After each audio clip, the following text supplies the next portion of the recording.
Ask away. I will tell you the truth as I know it. Hang on a sec. Paimon's still got a question about the Gnosis. When we spoke to Linny earlier, he mentioned that your attitude towards giving away the Gnosis had clearly changed. We guessed that there might be some reason for it that only you were aware of. No wonder the House of the Hearth is the Fatui's intelligence division. They are certainly sharp. So regarding this specific issue, I was just getting ready to share something with you. What is it? In truth, I exchanged some further words with that lady named Skirk after sending you two back to the surface. It went something like this.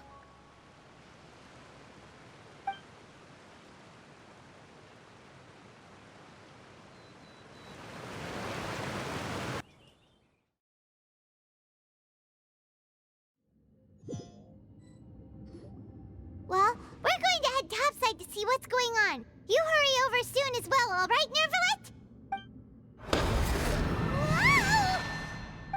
What next? The All-Devouring narwhal isn't here, so I'm no longer getting any interference.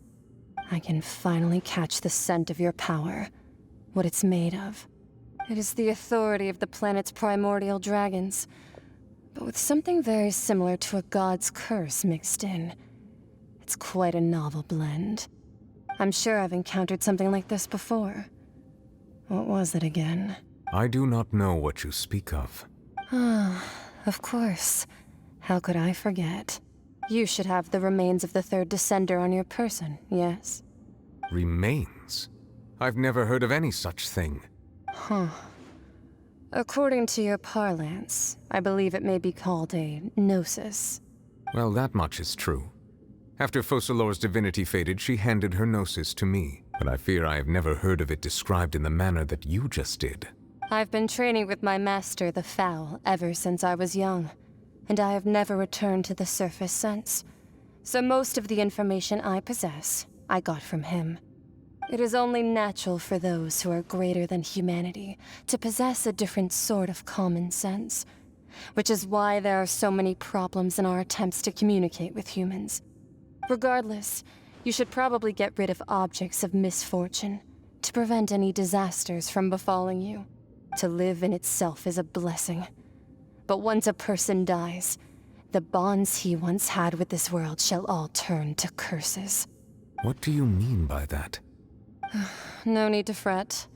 These are just my personal thoughts, and my reason for no longer wishing to return to the surface.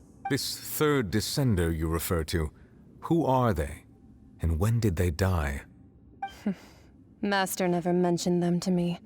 Perhaps it just wasn't that important for me to know. If you're interested, though, I could ask him. I'll be sure to pass the answer on to you next time. Next time? You believe we will meet again? I do. Wait. I have a disciple of my own, don't I? He can be the messenger then.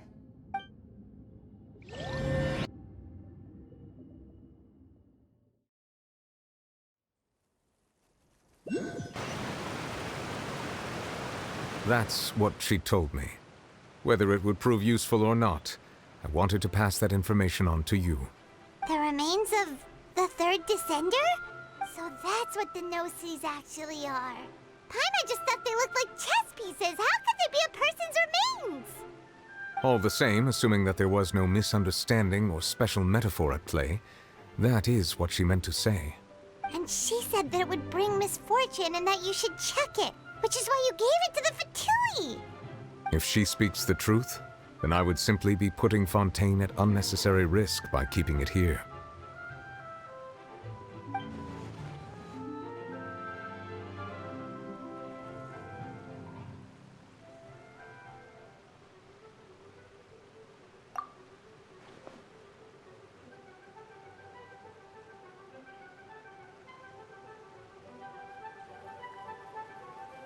I had guessed that you might already be familiar with this concept, but I did not expect you to be one of them. That means that the Gnosis, which are exceedingly element-compatible and can even enhance elemental abilities, do indeed come from the third descender. I wonder, does your body also possess similar properties?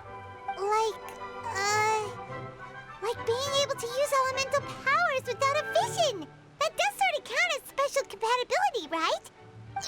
No, let's not think about this stuff right now. It just feels creepy, comparing the Traveler to the dead Third Descender and all.